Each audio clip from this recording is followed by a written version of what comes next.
দেশের স্বাধীনতা বলতে আর কিছু নেই। এই হত্যাকাণ্ডের সাথে রাষ্ট্রের একটা অংশ জড়িত আছে এবং আমরা কথা দিচ্ছি শহীদ ওসমান হাদির বিচারে এই স্বাধীন বাংলাদেশে হবে ইনশাআল্লাহ। জান দিব কিন্তু জুলাই দিব না।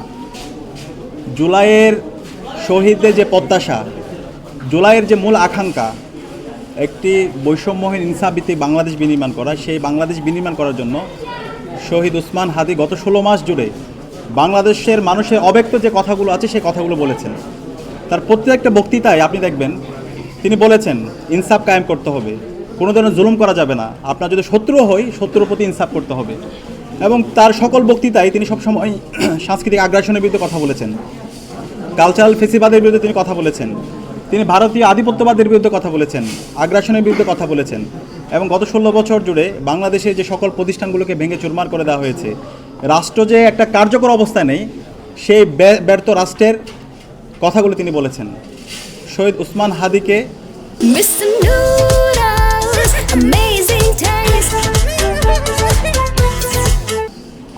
যারা এই বাংলাদেশে ফেসিবাদ কায়েম করেছিল, যারা পতিত ফেসিস্টরা আছে এবং যারা দিল্লির তাবেদাররা আছে, তারা শহীদ ওসমানকে শহীদ করে হত্যা করে তারা ভেবে নিয়েছিল ওসমান হাদির যে আদর্শ, সে আদর্শকে তারা নিবে দিতে পারবে, তারা বন্ধ করে দিতে পারবে।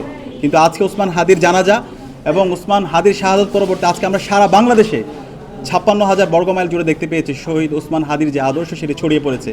আজকে বাংলাদেশের একদম শিশু থেকে শুরু করে বৃদ্ধ পর্যন্ত সকল মানুষরা ওসমান হাদির আদর্শকে লালন করছে, তারা ইনসাফের কথা বলছে, তারা ভারতীয় আধিপত্যবাদের বিরুদ্ধে কথা বলছে, তারা আগ্রাসনের বিরুদ্ধে কথা বলছে।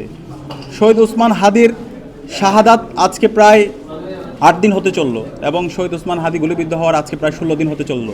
কিন্তু আজকে শহীদ ওসমান হাদিকে যারা গুলি করেছে, যারা পরামর্শ দিয়েছে, যারা পরিকল্পনা করেছে, তাদের কাউকে ধরতে পারেনি। আমরা কিছু তথ্যের মাধ্যমে দেখতে পেয়েছি কারা গুলি করেছে এবং আমরা বিভিন্ন তথ্যে শুনতে পাচ্ছি তারা এই দেশ থেকে পালিয়েছে এবং এই তথ্য এসেছে 5 ঘন্টার মধ্যে তারা দেশ থেকে পালাইছে। তাহলে এই হত্যাকারীরা যদি 5 ঘন্টার মধ্যে দেশ থেকে পালাতে পারে, তাহলে দেশের স্বাধীনতা সার্বভৌমত্ব, আমরা মনে করি অখণ্ডতা আর দেশের স্বাধীনতা বলতে আর কিছু নেই। আজকে আবার সেই দিল্লির তাবেদাররা তারা আবার এই দেশকে ফেসিবাদী আমলে যেভাবে কুক্ষিগত করতে চেয়েছিল সে একইভাবে কুক্ষিগত করতে চাচ্ছে। অন্তর্বর্তীকালীন সরকার, আইন শৃঙ্খলা রক্ষাকারী বাহিনী, তাদের দায়িত্ব কী? তাহলে আমরা ধরে নেব এই হত্যাকাণ্ডের সাথে রাষ্ট্রের একটা অংশ জড়িত আছে। আমরা ছাত্র জনতার পক্ষ থেকে অনুরোধ করছি এই হত্যাকারীর সাথে, ওসমান হাদির হত্যাকাণ্ডের সাথে যারাই জড়িত আছে, ইন্টারিমের মধ্যে ঘাপটি মেরে যারা আছে, আইন শৃঙ্খলা বাহিনীর মধ্যে যারা ঘাপটি মেরে বসে আছে, ইন্টেলিজেন্সের মধ্যে যারা ঘাপটি মেরে বসে আছে এবং পতিত ফ্যাসিস্টের মধ্যে যারা আছে, তাদের প্রত্যেককে বের করে তাদেরকে স্বাধীন বাংলাদেশে বিচারের আওতায় নিয়ে আসতে হবে। ওসমান হাদি তার অসংখ্য বক্তৃতা বলেছে, আমাকে যদি শহীদ করে ফেলে, আমাকে যদি মেরে ফেলে, তাহলে বিচারটা করতে হবে। এবং আমরা কথা দিচ্ছি শহীদ ওসমান হাদির বিচারে এই স্বাধীন বাংলাদেশে হবে ইনশাআল্লাহ। শহীদ ওসমান হাদিকে যারা হত্যা করেছে এবং যারা হত্যাযজ্ঞ করেছে তাদের কাউকে ছাড় দেওয়া হবে না। আমরা আমাদের শান্তিপূর্ণভাবে, নিয়ম শৃঙ্খলভাবে, গণতান্ত্রিকভাবে আমরা আমাদের আন্দোলন চালিয়ে যাব।